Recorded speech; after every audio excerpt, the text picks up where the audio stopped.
Yo, what is going on, guys? I have a very exciting video today. I'm going to be covering how to make content that actually feels like you. And the reason why I'm making this video is because this past week I've hopped on 20 one-on-ones with my students, and throughout these one-on-ones I've heard 6 phrases that have consistently come up, and I've noticed this in every single coach that I've spoken to online as well. And the majority of them say, I can't be bothered filming, I don't know what to say, I don't have good ideas, I'm struggling to think of ideas, my ideas don't feel authentically me, what I'm saying doesn't align with what I'm doing, and my content looks the exact same as everybody else. And if this is you, I know exactly what your issue is. This is because content feels like a fucking job.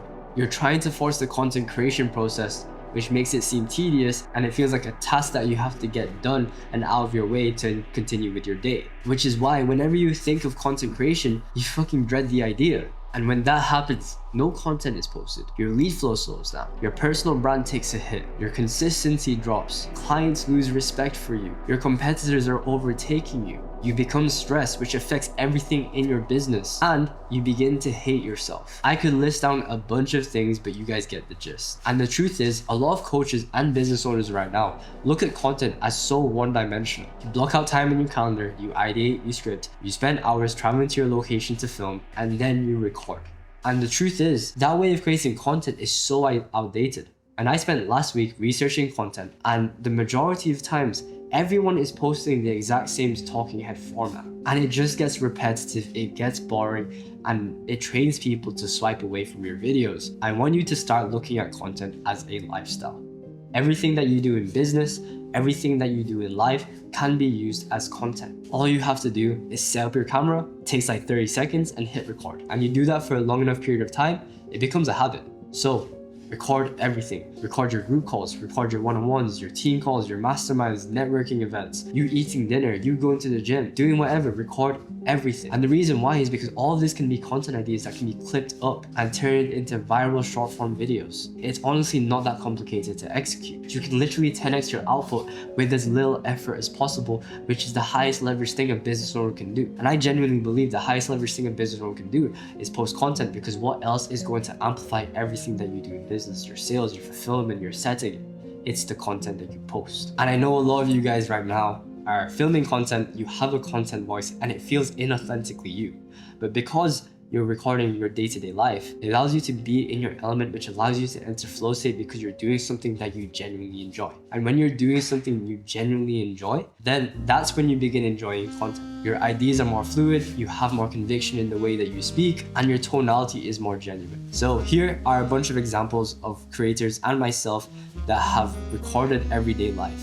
So for example, I just recorded a group coaching call that I turned into a piece of content. I recorded myself riding a bike, and I just filmed a talking head segment on it, and this stuck with so many people. So many people have said good things about this riding a bike format. And I didn't even intentionally film it. I just wanted to get B-roll of myself riding a bike because I enjoy riding bikes. I like to call it the bike shot. And then you have Darius, which he's an amazing content creator. He literally just filmed himself talking at a dinner with his friends. It got 30k views. That's insane. Then you have your masterminds. If you're hosting on a mastermind, this is one of my clients, Matthew Trung. He scaled to $30,000 with his appointments and community with only 1k followers. He recorded his mastermind. It absolutely rips, and it looks so authoritative. And then you have a bunch of guys recording their one-on-ones, recording their team calls, and it doesn't have to be set up fancy with a fancy camera. You can literally take your Fathom recordings and post that with a pattern interrupt hook, text hook. It absolutely rips, because this type of content, it positions you as an authority because you're coaching, it feels more natural, and it acts as a pattern interrupt because everyone is posting the talking to the camera talking head videos. And I want you guys to understand, you don't need a complicated system to run this.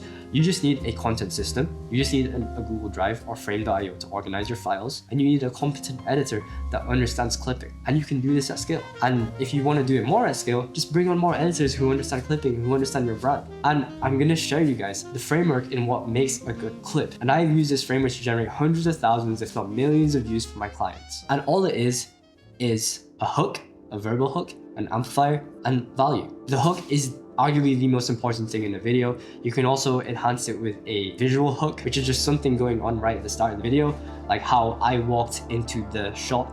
That is a visual hook. How I'm drinking water right now. that is a visual hook if I started the video drinking water. But the most important thing is the verbal hook, because that's how you capture people in. That's how you pique someone's curiosity. So with this, a verbal hook is either leveraging a recent ongoing event. You can use extreme relevancy, which is leveraging your ICP or dream followers' fears, desires, personal challenges, or a story that heavily relates to them. You can use someone of authority, so you can leverage like a big name in the industry in your hook and use them to attract more people. Or you can use conflict, which is just being extremely controversial. Or you can just be weird. Those are the categories of hooks that your team should look out for and that you should look out for as well in the clipping process. And the reason why I'm telling you this is because I want you guys to understand this framework. So when you go into speaking, when you go into coaching, or when you go into speaking to one of your friends, you have this framework ingrained in your head and you can just follow it, and then it makes your editor's life so easy to clip up. They just have to cut up the empty space or the dead space or like the yap. The next thing I want you guys to leverage is the amplifier, and it is arguably more important than the hook. It's what gives someone a reason to continue watching after the hook, and there are 14 different amplifiers. I'll let you guys take a screenshot because I'm not gonna say them all, but the ones that I like to use are social proof. So if I say, oh, this is the best way to make $10,000 a month, and I can say I made $10,000 in a single day, that's an amplifier. You can kill expectation. I can say, oh, I just made this coach $52,000 with organic content, but then I can say, hey, I didn't run ads, I didn't boost posts, I didn't do XYZ, I killed everyone's expectations. That is the main reason why someone is going to continue watching your video. Take a screenshot, make sure that you understand this, and then the next thing, which is arguably the most important part, is providing value. And I have a criteria on how to provide value. If your value is weak, you train your audience to skip your videos. So I want you guys to understand this, especially when you're articulating yourself, and especially when you're editing and looking for viral clips of you. I want you to ask yourself, would you pay £5 or $5 for someone to watch your video? And would they genuinely be satisfied with the purchase that they made? If the answer is no, it is not worth posting. And how you ensure that it is worth posting and the answer is yes, is you want to make sure that the value that you're giving, the story that you're telling, it's unique, provides a new angle on an existing topic, it's a new framing of an existing topic, or it's an uncommon perspective around something that's going on in the space, or some other form of value.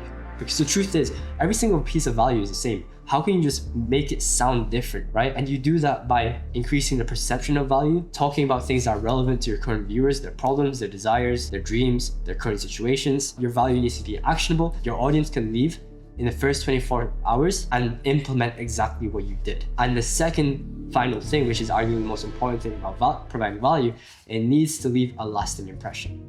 A lasting impression is the emotional feeling that someone has after they watch your video. If they watch an educational video, it has to give them an extreme epiphany moment. The idea that they've made an insane amount of progress even though they haven't implemented it. Because the reason why is because you probably watch over 100 videos a day. You don't notice it, but you remember a select few based on the emotions those videos make you feel. And then you want to make sure that your viewer understands what to do, why it matters, and why it works. So that is the clipping framework that I want your team to understand and that I want you to understand, so you understand what to say as well. And that you can develop this in your mind and use it as programming. And the next thing, although we filmed these clips, how could you multiply these clips? You just reformat everything. So now you have one input in the video that you're filming, but you can 2-3x the output. And what I mean by this is if you're recording everyday life, you can make lifestyle videos, which get a shit ton of reach. And you can build associations with those lifestyle videos. If you don't film your one-on-ones or coaching calls, but you have the Fathom recordings, instead of posting the Fathom recordings, if you have a bunch of B-roll, just film B-roll talking heads, like overlay the B-rolls. Those work really well for me. And if you don't have a presentation, you can get the editor to create a split screen animation below, and then you can have POVs. That is how you multiply your output when you're doing this type of content. And all you need is one editor, a content system, organization folder. Now your only job as a business owner is to record content, upload the files, give it to your editor. Cool guys, I hope this is a really good insight on how to film content that actually feels like you, where you're not forcing it. I appreciate you guys for watching. Go follow my Instagram, the link is in the description below. I'll see you in the next one. Take care, peace.